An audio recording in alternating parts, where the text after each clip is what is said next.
Welcome and thank you so much for tuning into the Greatness School YouTube channel. The channel where diamonds come to meet fellow diamonds to sharpen each other to greatness. Indeed, you are a diamond. I am your brother Ambrose Weda, Esq.Lawyer, mentor, and author. Kindly listen carefully to this video and others on this channel. If you find them enlightening and sharpening, I request that you subscribe if you have not done so as yet. Click the subscribe button and turn on the notification bell. Newer and more enlightening videos are forthcoming. You should not be left behind. You can also ask a question. Give us your feedback through a comment.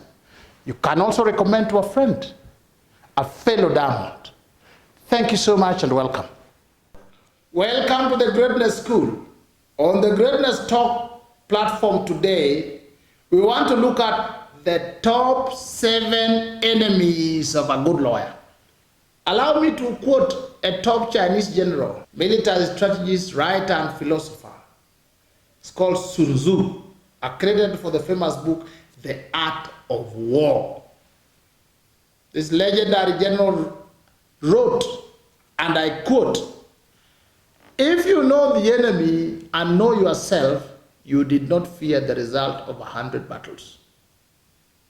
If you know yourself but not the enemy, for every victory gained, you will also suffer a defeat. If you know neither the enemy nor yourself, you will succumb in every battle." End of quote.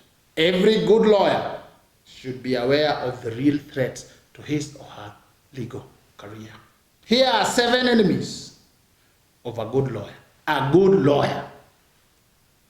If you are a bad lawyer, they are not your enemies because you're already there. They have already hurt you, they have already harmed you. But a good one is one that has not been harmed by these 7 enemies. Number 1, the first enemy of a good lawyers, number 1 is called bad clients. There are several categories of bad clients.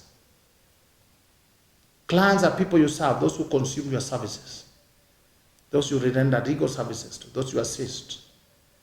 So who are the bad ones? There are several categories, there are several types, there are several, but let me give you some clues. Number 1, these are clients who do not pay legal fees.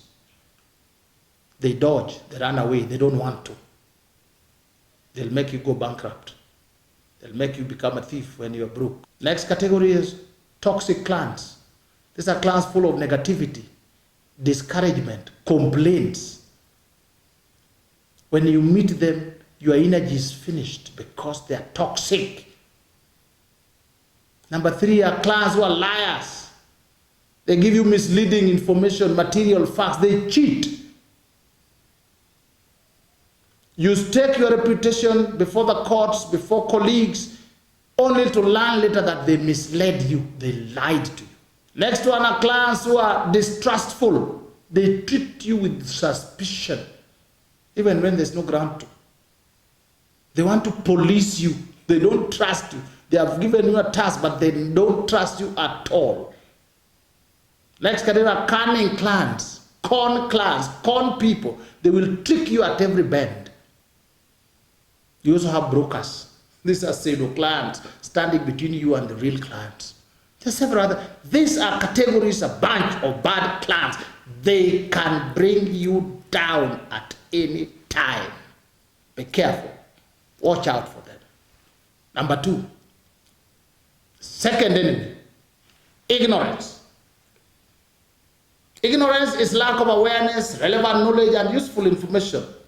Being in the dark or being unaware of correct facts and basic truths. Not even knowing the law. Absence of sound and current legal knowledge of procedures, law, all the things required for you to be a good lawyer. If you allow yourself to drown into ignorance, ignorance will swallow you. Lack of understanding of the legal assignment, lack of essential skills, lack of useful experiences, chronic ignorance will kill a good legal career. It is enemy number 2. Enemy number 3, that will kill a good lawyer, indiscipline, lack of self-control, inappropriate or bad behavior. This includes lack of manners, unethical behavior, dishonesty, breach of law and order, and so forth. Otherwise, you are indisciplined. It will lead you to prosecution. You will be prosecuted and disbarred. You will be stopped from being a lawyer. You will be stopped from practicing. Indiscipline is an enemy. Enemy number 3. Number 4. Fourth enemy, laziness. Deliberate and unwilling to engage in or undertake productive activities. And I prefer idleness or lazing around or just joy or consumption. You can be a good lawyer, good court lawyer, able to do your work, very knowledgeable, but you are lazy.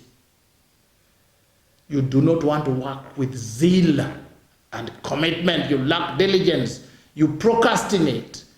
You lack commitment. You cannot persevere. You cannot take challenges. You are good, brilliant, but you can't do some of this. You are lazy. That is enemy number 4. Enemy number 5, disorganization. You may be brilliant. You may be hardworking. You may be able. You may be disciplined, but you are disorganized. You lack order. You lack proper planning. You lack control of your affairs. Your things and your life are disjointed. They are in disarray. The legal services you provide are in confusion. You are confused. Good but confused. This leads to inefficiency. And inefficiency leads into the loss of income and loss of reputation and eventually loss of a career. Disorganization is an enemy. Enemy number 5.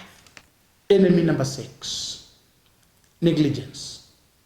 You are organized, you are doing all the good things, but you are failing to exercise appropriate care over the assignments you have or you have been given, leading to loss, negligence. It manifests as professional negligence. You will be prosecuted both in civil and criminal. You will also be taken to the ethical court. Negligence is being careless. Carefree attitude. You are good, but you are careless. It will lead to your financial ruin, reputation ruin, professional ruin, and put paid to your career. Number 7. Thank you so much for listening to this video. As you continue listening to this video and others on this channel, if you find them enlightening and sharpening, I request that you subscribe to this channel if you have not done so as yet.